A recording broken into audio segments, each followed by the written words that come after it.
Chapter 12. The rest of that day and through the night, he kneeled next to Derek, waiting. He only moved to get a drink and eat some berries and go to the bathroom. The rest of the time, he kneeled next to Derek, putting a piece of wood on the fire now and then to keep it going, waiting. And he knew. He knew that Derek was not just unconscious, was more seriously hurt than that, and still did not know what to do, or if he could do anything. The radio was gone.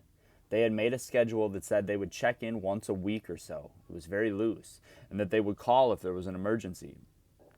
Derek had just done the weekly check-in the afternoon before, so they wouldn't think that it was odd that there were no calls.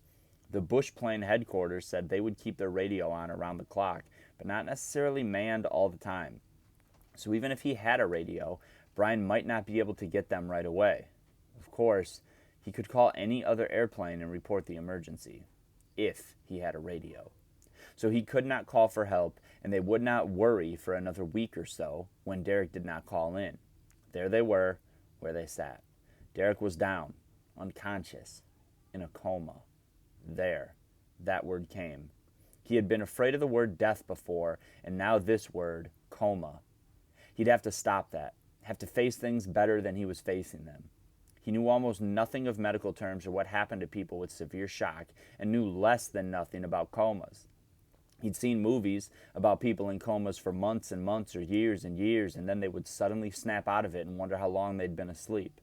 In the night, next to Derek, he tried to will him awake. Snap. Awake now and ask how long you've been sleeping. Now, and we'll laugh and talk about how close the lightning came. But it did not work. Derek did not awaken. Made no change of any kind.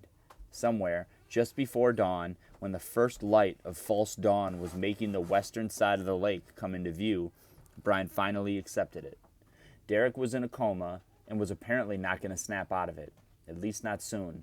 That left everything on Brian, and for a moment he felt a touch of anger and resentment. The woods. The damn woods. Last time he'd almost died. Would have died, except for luck, and now this again. All this dumped on him just because he tried to do the right thing and didn't even want to do it. Anyway, Derek was so dumb that he raised up and reached out when he should have stayed low and listen to me, he thought. If I were talking out loud, I'd be whining. Derek gets hit and I act like I'm the one getting messed up.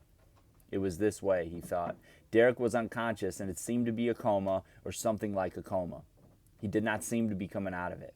The radio did not work and Brian could not call for help. So then what? They might come looking in a week or 10 days. Could he stay here with Derek for a week or 10 days and wait for them? Could he not stay? What choices did he have? If he stayed and Derek didn't regain consciousness, how long would he last? If he didn't get food and water, could he stay alive? They never talked about that in movies or on television. They never said what they did with people in a coma. Fed them through tubes, probably. But he couldn't do that. He had to try to put food and water down Derek's throat, and if he did that, he might choke him and kill him. So he couldn't really do that either. So then, he said aloud, speaking to and not to Derek at the same time, what can I do? He had knelt next to Derek almost all night, and when he tried to stand, his knees almost buckled. He rolled sideways and flexed his legs, and while he was rolled to the side, he smelled it. Oh, yeah, I'd forgotten that kind of thing. The bathroom. Derek would, of course, have to go to the bathroom. His bodily functions would keep going, or would they? Yes, apparently they would.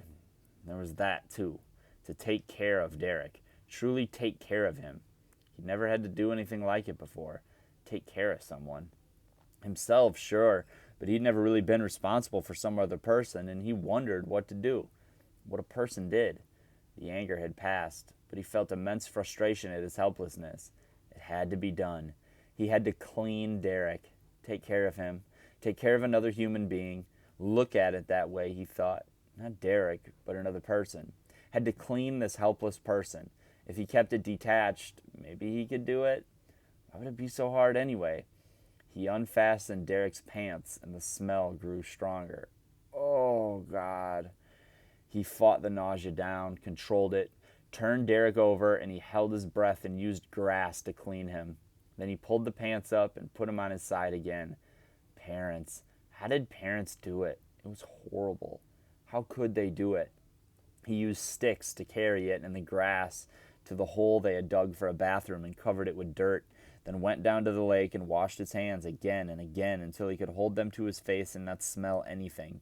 When they were clean and he could breathe normally without choking, he went back to Derek. Comfort.